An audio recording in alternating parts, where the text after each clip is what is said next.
Halo. Saya percaya bahwa kuasa Tuhan, anugerah Tuhan, dan berkat baru yang Tuhan sediakan bagi kita setiap hari mengalir berlimpah-limpah dalam kehidupan kita. Mari kita siapkan hati kita untuk beribadah pada pagi hari ini. Mari kita berdoa.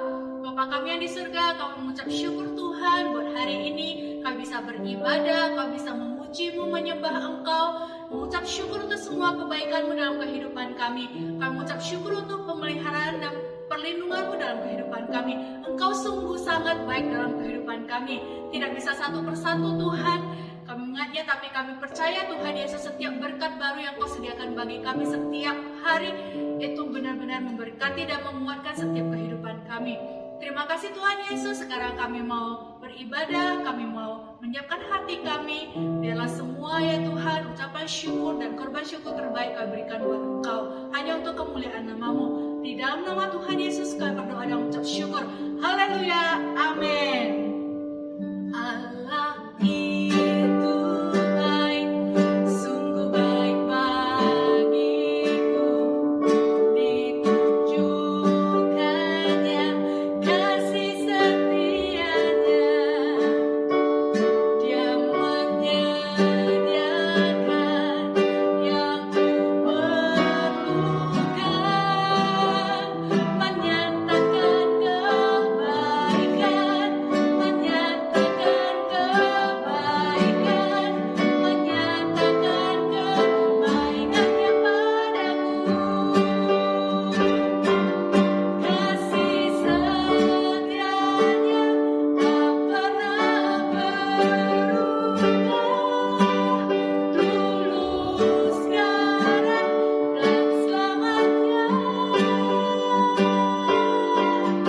Ajarlah kuasa dalam nama-Nya, Yesusku luar biasa. Amin. Allah itu baik, sungguh baik bagiku. Ditunjukkannya kasih setianya. Amin. Dia menyediakan yang ku perlukan,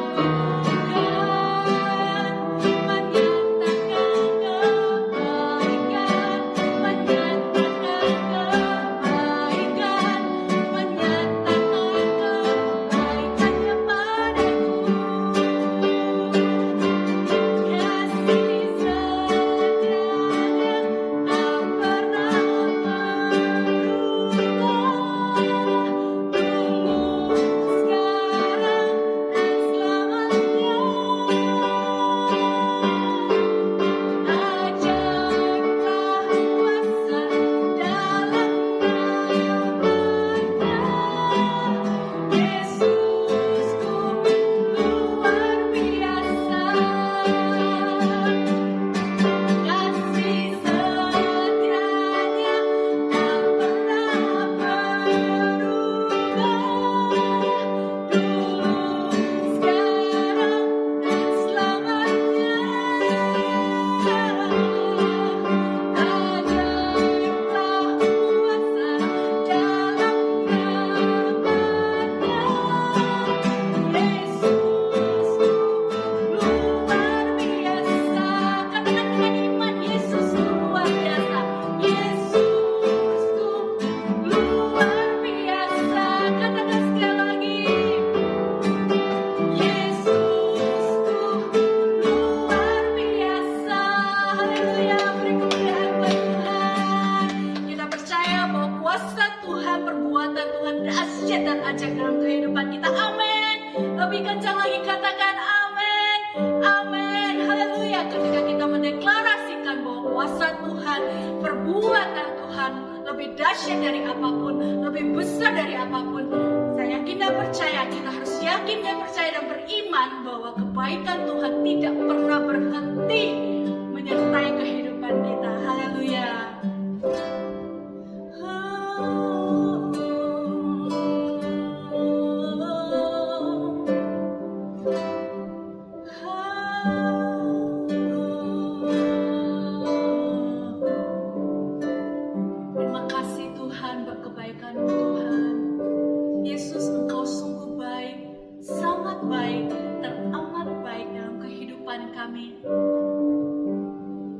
bersyukur buat penyertaan hari demi hari, musim demi musim, tahun demi tahun dalam kehidupan kami.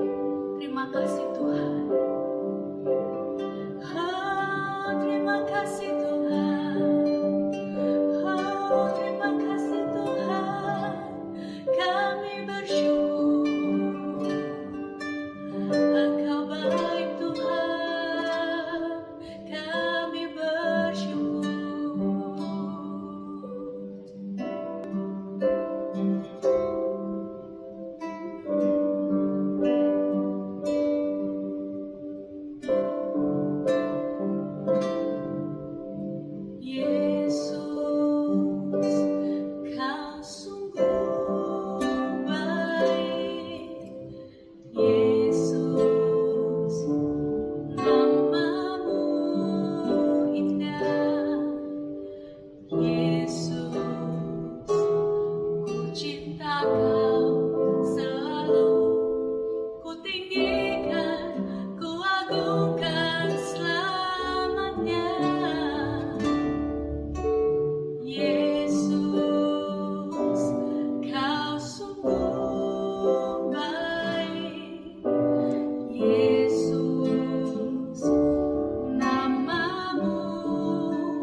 Shalom, selamat pagi Bapak Ibu saudara-saudara yang terkasih.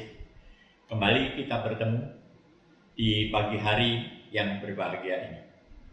Tanpa terasa kita sudah memasuki awal daripada bulan ketiga dalam tahun 2021 ini, yaitu bulan Maret. Bapak Ibu saudara-saudara sekalian, kita sebagai anak-anak Tuhan senantiasa mempunyai pemikiran bahwa kita harus mengisi hari-hari kita dengan hal-hal yang positif, yang berguna di hadapan Tuhan. Namun di balik semuanya itu, tidak seorang pun manusia di planet bumi ini yang tidak berpikir untuk hidup bahagia. Memang banyak versi di antara manusia mengenai kebahagiaan itu sendiri. Mungkin ada beberapa di antara kita mengatakan, saya bahagia karena saya punya anak banyak, punya menantu, punya cucu yang semuanya baik-baik kepada saya. Atau ada yang mengatakan, saya bahagia sekali, saya banyak harta, saya banyak uang. Setiap tahun, setiap liburan, saya selalu berada di luar negeri. Atau mungkin ada yang mengatakan, saya bahagia bahwa saya banyak harta, apapun bisa saya lakukan, apapun bisa saya beli dengan uang saya. Namun, apakah kebahagiaan itu yang kita idam-idamkan? Pada pagi hari ini,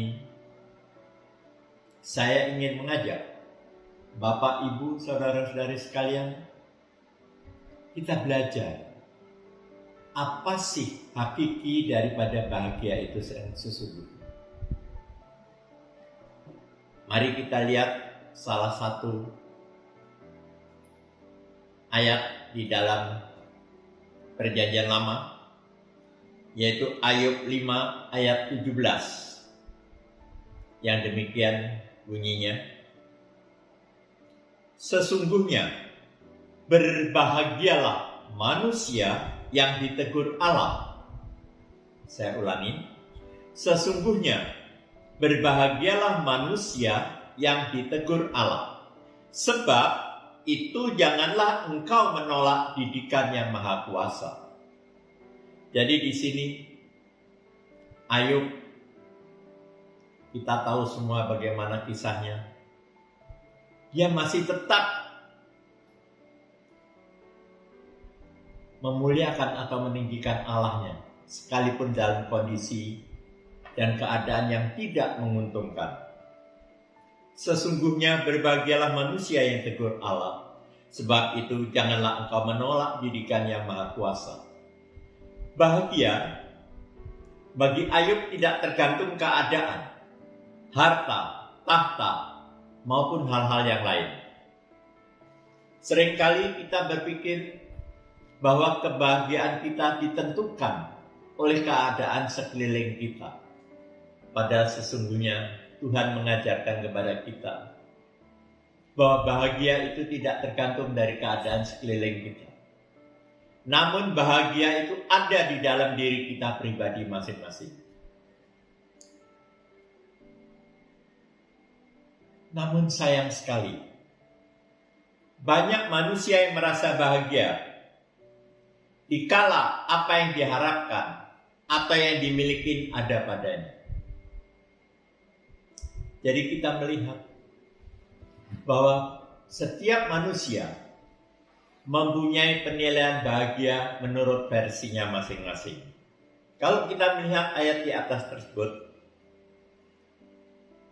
ayat tersebut dengan jelas dan tegas mengatakan, sesungguhnya berbahagialah manusia yang ditegur Allah.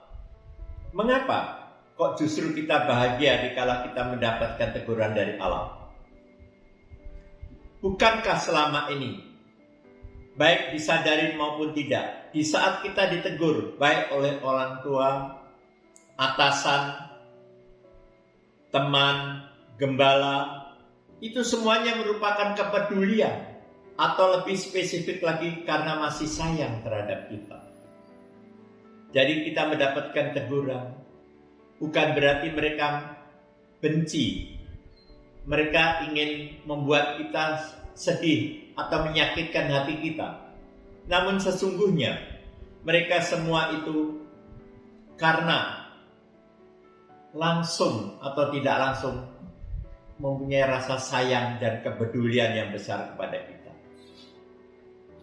Bila atasan atau majikan dikala sudah tidak peduli atau tidak sayang lagi, mereka tidak perlu lagi menegur kita, tapi langsung akan memecat dan memberhentikan kita. Ini baru teguran dari manusia. Sudah begitu besar dampaknya, dan patut kita terima dan tidak menolak. Apalagi kalau teguran itu dari Tuhan. Hukumnya adalah wajib untuk tidak kita tolak. Namun, bukan hal yang mudah untuk kita bisa menerima teguran dari Tuhan. Karena pada umumnya teguran dari Tuhan itu identik dengan hal yang menyakitkan bagi kita. Tuhan tidak pernah menegur kita dikala kita berjalan di dalam relnya yang benar. Namun Tuhan ingin menegur kita dikala kita sudah menyimpang, baik itu ke kanan maupun ke kiri. Seperti kita ketahui yang dikatakan tadi di atas, sesungguhnya berbahagialah manusia yang ditegur Allah, sebab itu janganlah engkau menolak didikan yang Maha Kuasa. Jadi di sini dengan jelas Ayub mengajarkan kepada kita, jangan pernah sekali-kali kita menolak didikan yang dari Tuhan. Karena apa?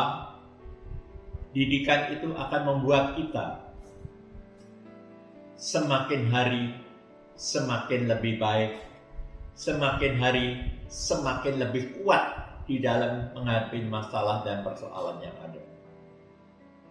Waktu saya masih bersekolah dulu, kalau tidak salah di SMA, saya menemukan suatu kata-kata mutiara yang saya tidak tahu dari siapa, tapi saya masih ingat persis kata-kata tersebut, di mana lebih kurang dikatakan, be glad with difficulties in part of your life, because more than this, you will become better and stronger. Jadi kalau kita ingin berikan terjemahan bebasnya, berbahagialah engkau dikala menemukan suatu kesulitan atau masalah di dalam hidupmu.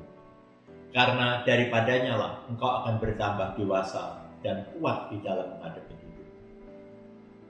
Apa yang dimaksud dengan masalah dan persoalan di sini? Tidak lebih dari suatu peringatan atau teguran dari Allah Bapa kita kepada kita. Ini menurut orang-orang yang percaya. Tetapi bagi orang di seberang sana, seperti yang tadi saya katakan, mereka memberikan suatu support untuk kita kuat dan teguh di dalam menghadapi segala masalah dan persoalan. Dan terlebih lagi, Mazmur 1 ayat 1 ada tertulis, berbahagialah orang yang tidak berjalan menurut nasihat orang fasik, yang tidak berdiri di jalan orang berdosa, dan tidak duduk dalam kumpulan pencemooh. Ini suatu hal yang luar biasa. Suatu ungkapan yang disampaikan oleh Raja Daud, di mana kita mengenal dan mengetahui bahwa Raja Daud adalah seorang yang luar biasa di mata Tuhan. Sekalipun tidak terlepas dari kesalahan dan masalah yang pernah ia perbuat. Tapi di sini dengan jelas dikatakan, berbahagialah orang yang tidak berjalan menurut nasihat orang fasik, yang tidak berdiri di jalan orang berdosa, dan yang tidak duduk dalam kumpulan pencemooh. Di dalam ayat ini, menurut Mazmur Daud, minimal ada 3 hal yang membuat kita bisa berbahagia. Yang pertama, tidak berjalan menurut nasihat orang fasik. Artinya, kita tidak terpengaruh oleh bujuk rayu orang-orang yang hendak menipu atau memanfaatkan kita, terutama dalam hubungan bisnis dan juga tidak jarang di dalam kehidupan hubungan rumah tangga. Seringkali orang fasik memberikan suatu nasihat yang sesungguhnya mempunyai suatu tendensi atau tujuan tertentu yang disembunyikan. Betapa banyak kita sering mendengarkan orang memuji-muji kita, seringkali menyanjung-nyanjung kita, padahal mempunyai suatu langkah atau tujuan tertentu di balik semuanya itu. Dan di sinilah seringkali manusia jatuh.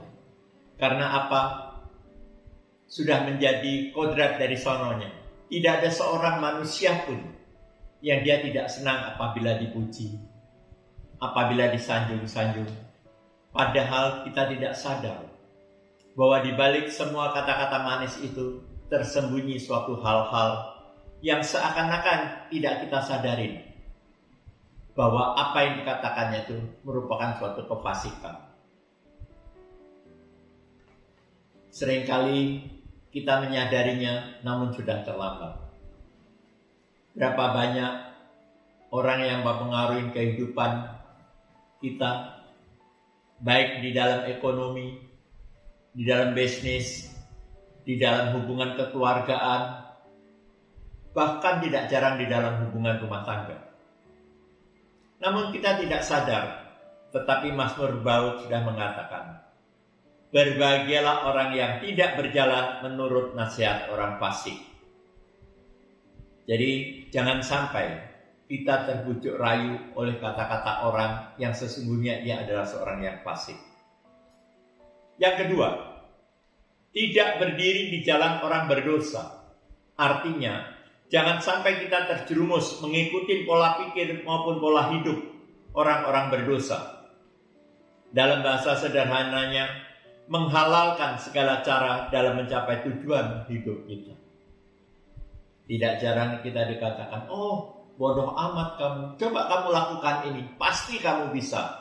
Oh coba kamu lakukan ini, pasti kamu akan untung besar. Padahal segala sesuatu itu bertentangan dengan kebenaran firman Tuhan. Mungkin kita tergiur untuk melakukannya, tapi tanpa kita sadari bahwa kita sudah masuk atau berdiri di jalan orang berdosa. Di sini saya melihat betapa hebatnya Raja Daud mempunyai suatu prinsip dalam kehidupannya untuk tidak berdiri di jalan orang berdosa, namun dia ingin untuk berjalan di dalam kebenaran firman Tuhan. Yang ketiga, tidak duduk dalam kumpulan pencemooh. Artinya, seringkali kita menjumpai teman-teman kita atau orang-orang di luar sana yang biasanya sangat fasih, sangat pandai sebagai komentator, sebagai kritikus, yaitu yang sangat hebat kelihatannya, mengomentari negatif setiap apa yang dilakukan oleh orang lain, atau berperan sebagai kritikus yang kerjanya hanya mengkritik orang lain tapi diri sendiri tidak melakukan apa-apa. Hal mana biasanya dilakukan orang yang tidak memiliki kesibukan atau tidak memiliki aktivitas, sehingga banyak waktu untuk memperhatikan orang lain, mengkritik, mengomentari dibandingkan diri sendiri. Bukan rahasia lagi kalau kita melihat banyak orang yang suka memberikan komentar, banyak orang yang suka mengkritik, karena dia tidak mempunyai pekerjaan. Dia mempunyai banyak waktu, tapi tidak mempunyai banyak pekerjaan. Sehingga waktunya itu digunakan untuk mengomentari orang, untuk mengkritik orang. Dan boleh dikata, apa yang dilakukan orang lain itu semuanya salah dari sudut pandangnya. Yang benar hanya dirinya dia sendiri.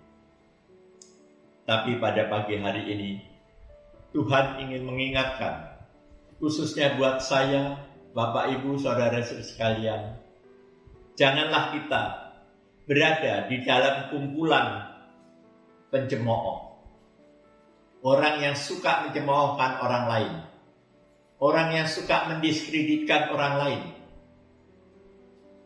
Yang dibalik semuanya itu tidak jarang ia ingin memuji-muji dirinya sendiri dan menyombongkan akan keberadaannya.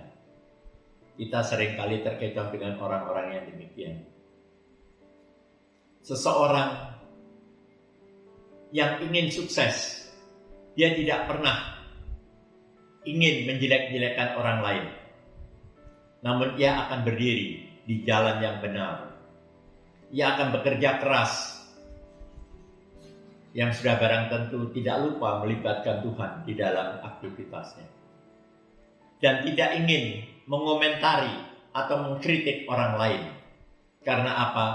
Biasanya orang-orang yang menyadari bahwa dirinya belum tentu lebih baik dari orang lain tidak akan pernah berani memberikan kritik atau katakanlah komentar mengenai orang lain. Mari kita belajar di pagi hari ini untuk berada sebagai orang-orang yang benar di mata Tuhan dan bukan benar menurut penilaian kita sendiri. Banyak di antara kita seringkali gagal di dalam menjalani hidup karena selalu merasa benar menurut dirinya sendiri. Dan kadangkala tidak bisa menerima pandangan atau pendapat orang lain yang sesungguhnya bukan hanya sekedar mengkritik atau mengomentari, tapi memberikan suatu saran dan hal-hal yang bermanfaat bagi kita. Jadi di dalam hal ini, hendaknya kita jeli dan pandai-pandai memilah mana kritik yang membangun dan mana kritik yang sesungguhnya ingin menjerumuskan. Banyak kritik yang kita terima kadangkala menyakitkan, tetapi sesungguhnya itu untuk membangun kemampuan iman kita, kapabilitas kita untuk lebih baik lagi. Kalau kritik yang sifatnya membangun, yang sifatnya mengajar untuk kebaikan kita, itulah yang perlu kita perhatikan. Jadi jangan sampai kita juga artinya alergi terhadap kritik atau masukan orang lain. Yang penting diingat, jangan kita terlena dengan bisikan dan bujuk rayu orang lain yang di dalam tanda petik diembel-embelin dengan pujian, sanjungan, dan rayuan. Tetapi hendaklah kita mendekatkan diri kepada Tuhan sehingga kita tahu jalan mana yang harus kita tempuh. Dan kita mempunyai suatu kepekaan karena keintiman hubungan kita dengan Tuhan. Untuk itu, di pagi hari ini, tiada jeleknya. Dan tidak ada salahnya apabila kita introspeksi untuk diri kita sendiri. Karena apa? Dengan kita menyadari kelemahan dan kekurangan kita, dan kita bisa memperbaikinya, maka itu adalah salah satu kebahagiaan yang tanpa kita sadari telah kita peroleh. Yang selanjutnya, Mazmur 32 ayat 2. Demikian bunyinya, berbahagialah manusia yang kesalahannya tidak diperhitungkan Tuhan dan yang tidak berjiwa penipu. Ini sungguh luar biasa. Berbahagia karena kesalahannya tidak diperhitungkan Tuhan. Setiap manusia pasti rindu untuk kesalahannya tidak diperhitungkan Tuhan. Namun bagaimana caranya? Seringkali kita tidak menemukan jawaban akan hal ini. Dan kita hanya mengaminkan saja. Tetapi sesungguhnya Tuhan telah memberikan pencerahan. Tuhan melalui firman-firman-Nya mengingatkan kepada kita. Bagaimana caranya? Di antaranya, kita harus bertobat dari segala dosa dan pelanggaran kita. Kembali berjalan dalam terangnya Tuhan dan tidak mengulangi kembali segala kesalahan kita. Inilah yang akan menyebabkan Tuhan tidak memperhitungkan lagi kesalahan kita. Jadi jangan kita berpikir bahwa dengan kita pasif tanpa melakukan sesuatu apapun juga, maka kesalahan kita tidak diperhitungkan oleh Tuhan. Tidak. Tuhan mau ada suatu action. Tuhan mau ada suatu usaha. Suatu langkah yang konkret. Bukan hanya sekedar di mulut. Tapi kita melakukan dan kenyataan yang kita alami sehari-hari. Dikala kita sanggup bertobat dari segala dosa dan pelanggaran kita, kembali berjalan di dalam terangnya Tuhan, dan tidak mengulangi kembali segala kesalahan kita, maka Tuhan tidak akan memperhitungkan kesalahan kita. Jadi pagi hari ini, kita semua diberi peringatan oleh Tuhan. Diingatkan oleh Tuhan apa yang harus kita lakukan dan apa yang harus kita kerjakan untuk supaya kita bisa diampuni segala kesalahan dan perbuatan salah kita dan Tuhan tidak memperhitungkannya kembali. Dan yang tidak berjiwa penipu, apa artinya? Tidak berjiwa penipu artinya untuk mencapai segala apa yang kita inginkan, kita tidak akan menggunakan segala cara, baik dengan tipuan maupun janji-janji palsu. Istilah kerennya adalah menghalalkan segala cara. Seringkali tanpa kita sadarin bahwa kita sesungguhnya mempunyai jiwa penipu. Seringkali kita mengadakan suatu langkah padahal kita mempunyai agenda tersembunyi. Tidak jarang kita mengatakan, wah, kita harus mengadakan ini untuk bisa mencapai suatu tujuan ini. Padahal sesungguhnya ada trik-trik atau katakanlah agenda tersembunyi di balik semua apa yang dikatakannya itu. Itu sangat tidak diinginkan oleh Tuhan. Jadi, dikala kita ingin untuk kesalahan kita tidak diperhitungkan oleh Tuhan, di samping kita bertobat dari segala kesalahan dan dosa-dosa kita dan kembali ke jalan terangnya Tuhan, kita juga dituntut untuk tidak mempunyai jiwa penipu. Kadang-kala kita tidak sadar bahwa apa yang kita lakukan itu sesungguhnya mempunyai suatu tipu muslihat.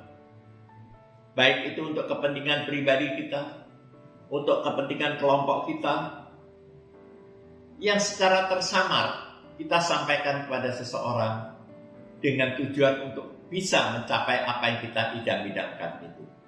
Inilah yang disebut sebagai penipu. Artinya kita tidak melakukan sesuai dengan apa yang sebenarnya, namun kita melakukan sesuatu dengan tujuan yang tersembunyi. Untuk itu kita belajar bahwa dikala kita mampu bertobat dari segala dosa dan kesalahan kita, dan kembali ke dalam jalan yang benar. Dan kedua, kita tidak memberikan janji-janji palsu atau tidak mempunyai jiwa penipu. Itulah sesungguhnya kebahagiaan yang ada pada kita. Mungkin kita tidak menyadari, tapi itulah hakiki dari kebahagiaan yang sebenarnya. Yang keempat, di dalam Matius 5 ayat 3, berbahagialah orang yang miskin di hadapan Allah, karena merekalah yang punya kerajaan surga. Banyak di antara kita yang seakan-akan menyalahkan firman ini. Jadi kalau gitu orang kaya tidak berbahagia dong di hadapan Tuhan. Sesungguhnya inti daripada firman ini bukan untuk diartikan secara lahiriah demikian. Berbahagialah orang yang miskin di hadapan Allah. Ayat ini tidak bisa diartikan miskin dalam hal materi atau harta. Namun miskin yang dimaksud adalah miskin di dalam keangkuhan, kesombongan, dan tinggi hati. Dan sebaliknya tidak memiliki kerendahan hati. Jadi kita miskin akan kerendahan hati. Atau bahkan hati seorang hamba.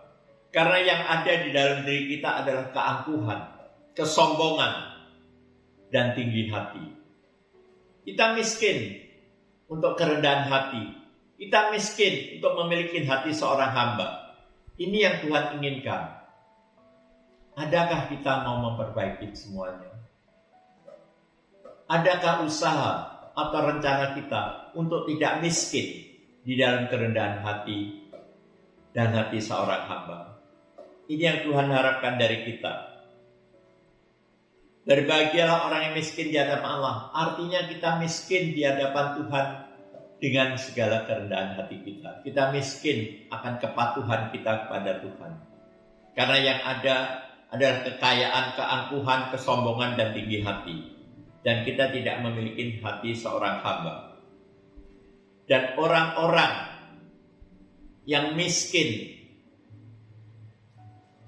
dengan kata lain, mempunyai kerendahan hati dan hati seorang hamba, itulah mereka yang berbahagia.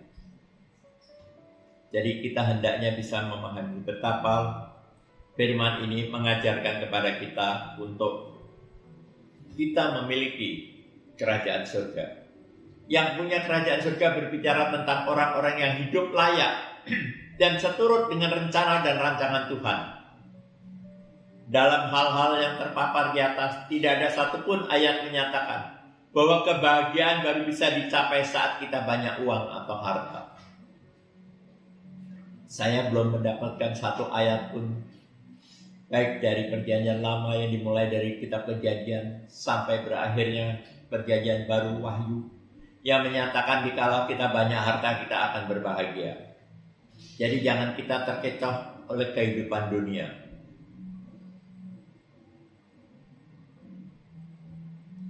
Jadi sia-sialah orang yang ingin bahagia dengan mengejar harta, mengorbankan segala-galanya, baik pekerjaan, keluarga, pelayanan, dan sebagainya.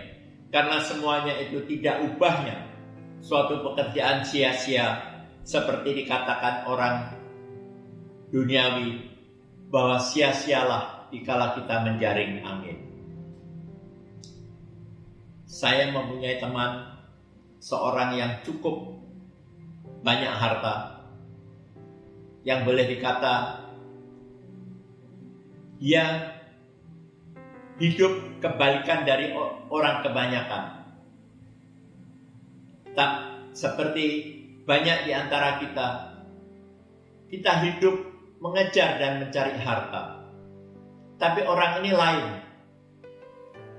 Dia bukan bingung mencari harta, tapi dia bingung mau dikemanain hartanya. Saya tidak bisa sebut namanya, karena beliau juga salah satu anak Tuhan, saya mengenal dengan baik. Namun ada suatu hal yang membuat dia, dan saya melihat dia sangat tidak bahagia, yaitu dimanapun ia berada, baik di rumah sendiri, di rumah anak-anaknya, di hotel-hotel, bahkan hotel mewah sekalipun, dia tidak pernah bisa tidur dengan bahagia. Yaitu setiap kali sebelum dia tidur, ada suatu kebiasaan baginya untuk melihat di bawah kolong tempat tidurnya. Dia selalu dihantui perasaan takut ada orang yang bersembunyi di bawah tempat tidurnya. Ini suatu hal yang ironi sekali. Dia mempunyai harta yang sangat melimpah ruah. Setiap bulan bukannya berkurang hartanya, tapi setiap bulan bertambah dan bertambah selalu. Di sini kita melihat bahwa betapa sesungguhnya harta tidak merupakan suatu jaminan untuk kita hidup berbahagia. Firman ini mengingatkan kita semua bahwa kebahagiaan tidak ditentukan oleh uang atau harta, melainkan akan sikap kita mensyukuri apa yang telah Tuhan berikan kepada kita dan bukannya meratapi atau berkeluh kesah untuk apa yang belum kita miliki. Jadi kunci daripada kebahagiaan itu sendiri, bisakah kita mensyukuri apa yang telah Tuhan berikan kepada kita dan bukan mengejar dengan antusias apa yang belum kita dapatkan. Sebagai ayat penutup, Mazmur 90 ayat 12. Ajarlah kami menghitung hari-hari kami sedemikian, sehingga kami beroleh hati yang bijaksana. Artinya apa? Pemazmur ini mengajarkan kepada kita untuk menghitung hari-hari kami sedemikian. Artinya apa? Bukan hanya sekedar menghitung, oh ini sudah berjalan 90 hari. Oh ini sudah berjalan 100 hari. Bukan begitu yang dimaksud. Namun di dalam ayat ini mengajarkan kepada kita, menghitung hari-hari kami sedemikian. Artinya apa?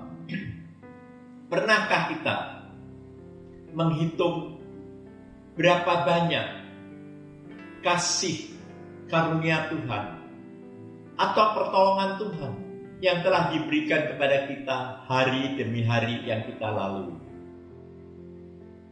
Bukankah kita seringkali mencatat di dalam buku agenda maupun dalam handphone kita hal-hal apa yang akan kita capai, hal-hal apa yang akan menjadi tujuan hidup kita?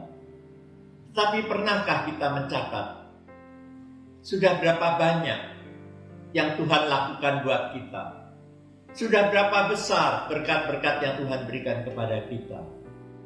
Dan perlu kita sadari bahwa berkat Tuhan tidak identik dengan materi.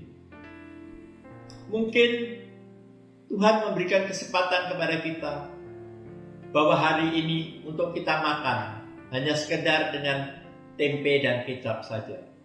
Tapi pernahkah kita mensyukuri Bapa yang baik yang ada dalam kerajaan surga? Aku bersyukur Tuhan, kalau hari ini aku masih bisa makan 3 kali, sekalipun dengan tempe dan kecap. Halo?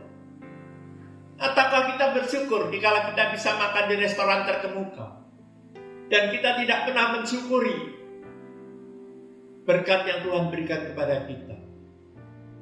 Pernahkah kita mencatat di dalam memori kehidupan kita bahwa pagi hari tadi Tuhan masih membangunkan kita dan memberi kesempatan kita untuk melihat bumi dengan segenap isinya? Dan terlebih lagi bahwa nafas itu masih diberikan kepada kita. Halo? Adakah kita pernah mensyukuri bahwa tahun demi tahun telah kita lalui sampai dengan usia kita yang sekarang ini? Tetapi yang ada dalam benak kita selalu dan selalu ingin mengejar dan menuntut, bahkan menyalahkan Tuhan. Tuhan, aku telah berdoa, aku telah berpuasa, namun mengapa doaku belum dijawab? Seringkali kita tidak menyadari dan kita seakan-akan memaksa Tuhan untuk melakukan apa yang kita kehendaki. Padahal kita sesungguhnya menyadari cara Tuhan bukan cara kita. Waktu Tuhan bukan waktu kita. Jadi, marilah kita belajar bahwa kebahagiaan itu sesungguhnya tidak ditentukan dari luar, namun kebahagiaan itu ditentukan dalam diri dan hati kita masing-masing. Dikala kita bisa mengucap syukur pada saat bangun pagi, begitu mata terbuka, sebelum melakukan apa-apa, mungkin kita bisa duduk diam di bawah kaki Tuhan. Bapa yang baik, aku bersyukur Tuhan. Kalau di pagi hari ini Engkau telah membangunkan aku dalam keadaan segar bugar, tidak kurang suatu apapun juga. Dan terlebih lagi Tuhan, Engkau masih memberikan nafas kepada kami untuk boleh menikmati bumi yang sedemikian indah. Itu ucapan syukur. Dan dikala kita mampu mengucapkan syukur itu, maka kebahagiaan itu sesungguhnya ada di dalam diri kita. Pernahkah kita berpikir bahwa kita masih mempunyai tempat untuk berlindung? Baik itu rumah ngontrak, rumah sewa maupun rumah sendiri. Namun itulah kebahagiaan yang sesungguhnya. Ataukah kita hanya berpikir ingin mendapatkan rumah yang mewah, dengan kamar yang besar, ada kolam renang pribadi. Tapi sesungguhnya bukan itu yang kita harapkan. Tapi dikala kita mampu mensyukuri hal-hal kecil maupun besar yang telah Tuhan berikan kepada kita, yang telah Tuhan lakukan kepada kita, saat itulah sebenarnya kebahagiaan itu ada di dalam diri kita. Bapak, Ibu, Saudara-saudari sekalian, di pagi yang berbahagia ini, marilah kita belajar untuk mensyukuri dan menghitung hari-hari kita. Apa saja yang telah Tuhan berikan kepada kita, yang selama ini tidak pernah kita ingat, yang selama ini tidak pernah kita ucapkan terima kasih. Marilah kita belajar bersyukur dan berterima kasih atas segala sesuatu yang telah Tuhan berikan kepada kita. Dan kita yakin bahwa dikala kita mampu melakukan semuanya itu, maka saya berani pastikan kebahagiaan itu akan muncul di dalam hidup kita. Dan sesungguhnya kebahagiaan yang sejati adalah dikala kita bisa mensyukuri bahwa betapa besar kasih karunia dan karya Tuhan nyata di dalam hidup kita. Bapak Ibu sekalian, mari kita belajar bukan hanya sekedar mendengarkan firman Tuhan, merenungkannya siang dan malam, namun yang terlebih lagi mari kita lakukan di dalam hidup keseharian kita. Sehingga apa yang disampaikan oleh Tuhan dapat kita terapkan dalam kehidupan kita. Dan hari demi hari, kebahagiaan demi kebahagiaan akan kita alami dan kita nikmati. Baik Bapak Ibu sekalian, mari kita berdoa, memohon kepada Tuhan dan Roh Kudus untuk memberikan kemampuan kepada kita melakukan setiap firman yang telah kita dengarkan. Mari kita bersatu hati masuk di dalam doa. Bapa yang baik yang dalam kerajaan surga, kami bersyukur Tuhan kalau di siang hari ini Engkau telah izinkan kami mendengar sebagian dari kebenaran firman. Bapa, kami bersyukur kalau di siang hari ini Engkau telah mencelikkan mata hati kami untuk kami mengerti apa bahagia yang sesungguhnya itu. Dan biarlah Tuhan mulai hari ini, mulai saat ini kami mampu Tuhan untuk menikmati kebahagiaan yang telah Engkau sediakan setiap hari dengan kebahagiaan yang setiap kali hari. Terima kasih Bapa, terima kasih. Hamba-Mu telah selesai berbicara, ya sudah barang tentu jauh dari segala kesempurnaan. Karenanya hamba mohon kepada Bapa melalui Roh Kudus, biarlah Engkau sendiri akan memberikan pengertian yang lebih dalam lagi kepada kami pribadi lepas pribadi, sehingga kami mengerti dengan benar dan kami mampu menerapkannya dalam hidup keseharian kami. Terima kasih Bapa, terima kasih. Inilah doa ucapan syukur kami yang kami naikkan hanya di dalam satu nama, Yesus Kristus sebagai Tuhan dan Juru Selamat. Haleluya. Bersama kita katakan amin.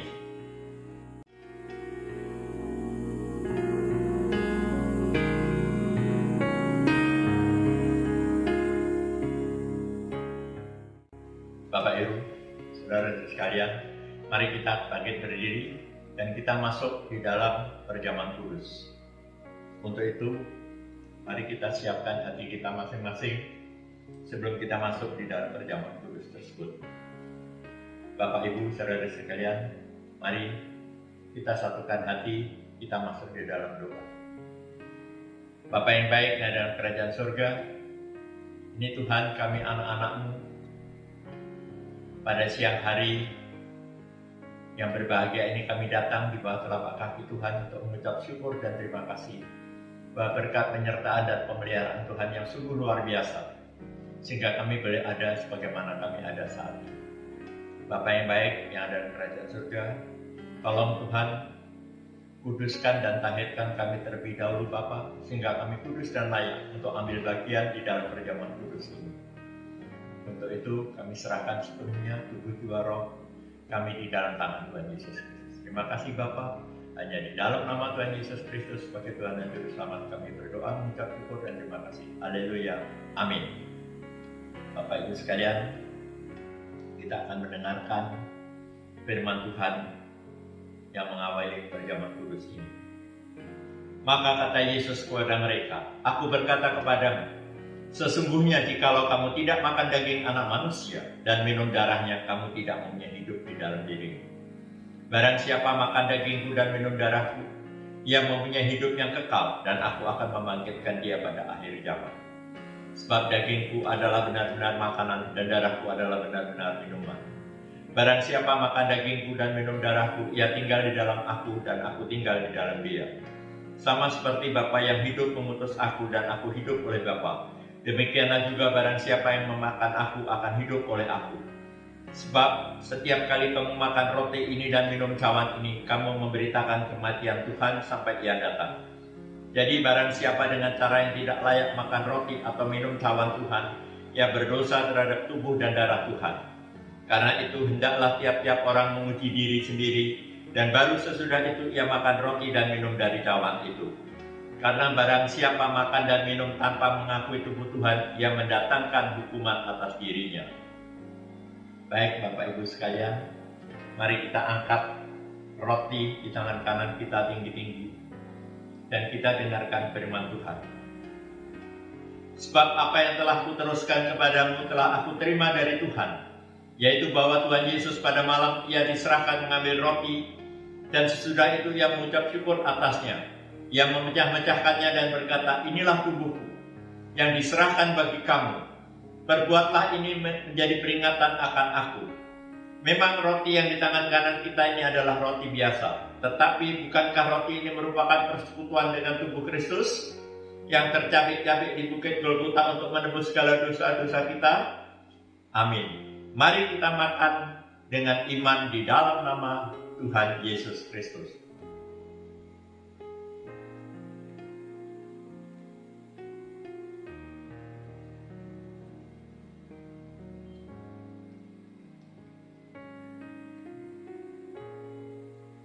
Angkat anggur di tangan kanan tinggi-tinggi. Demikian juga ia mengambil cawan sesudah makan, lalu berkata, "Cawan ini adalah perjanjian baru yang dibenteraikan oleh darahku. Perbuatlah ini setiap kali kamu meminumnya menjadi peringatan akan aku." Memang anggur di tangan kanan kita ini adalah anggur biasa, tetapi bukankah anggur ini merupakan persekutuan dengan darah Kristus yang telah tercurah di bukit Kalvari untuk membasuh dan menyucikan segala dosa-dosa dan kesalahan kita? Amin. Mari kita minum dengan iman di dalam nama Tuhan Yesus Kristus.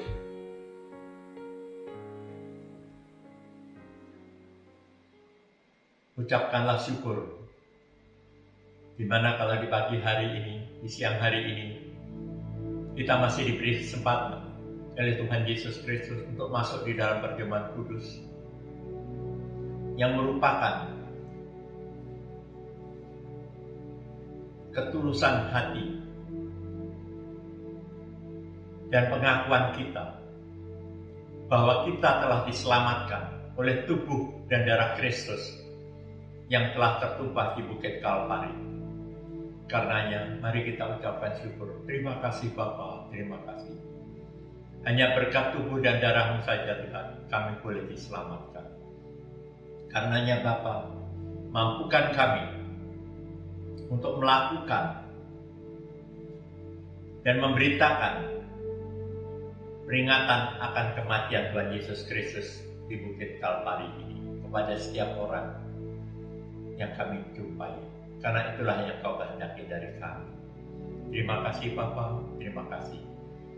Dan sebentar Tuhan, kami juga akan mengakhiri ibadah ini.